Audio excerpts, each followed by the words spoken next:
We are now at possessives. So possessives is just talking about my or your or his car or my aunt's car's radiator. You know how to do that kind of stuff.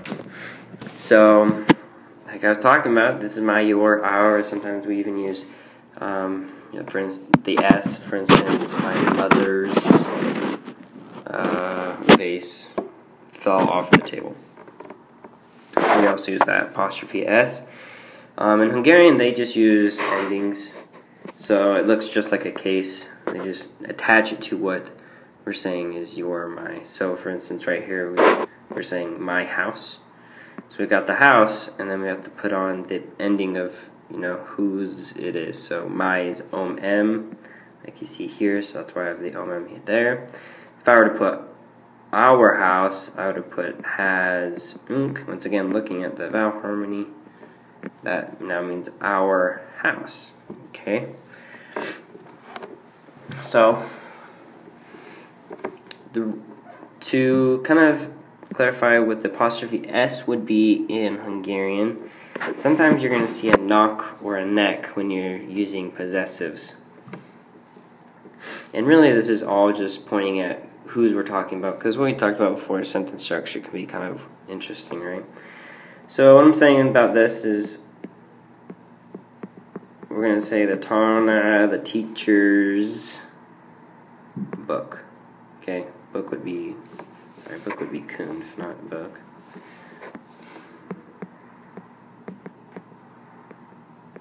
Kun, okay, the book, teacher's book, okay?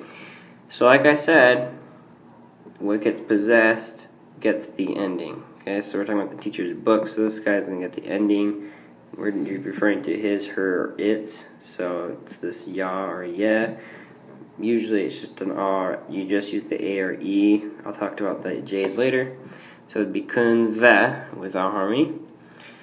But we don't say this one in English, we just say, we usually have the apostrophe S here. We don't say the teacher, his book. So to kind of make it more sense to me, I like to just add the knock neck. This is not needed in Hungarian, but it's definitely okay to use. So that knock right there to me is kind of like the apostrophe S. Well, I should say S is like the E and the apostrophe is like the knock. So we're pointing at this is what is getting the.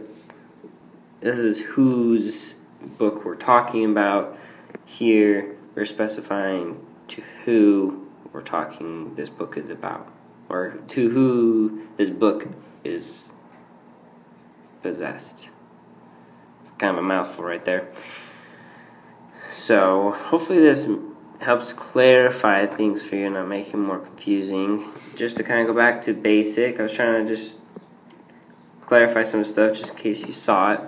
But just to go right back to the basic way of possessing is just you just take the word and what you want it to be, you add the ending to it, and it becomes what you want. The rest of the stuff, I'm just trying to put it out there just so just in case you ever see that knock or neck, because they do use it every once in a while, you'll kind of have an idea. Or when you have something like super confusing, like I said earlier, something like my dad's car. So there you have two possessions. Usually they'll use the knock neck there. So atiam knock,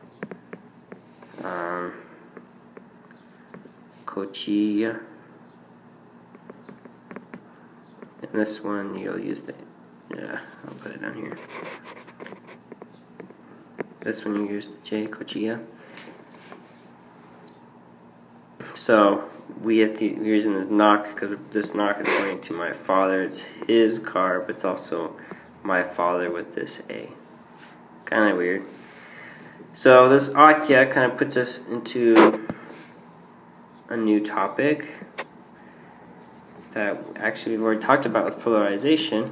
What happens if the word or the noun ends with a vowel like atya or kutia?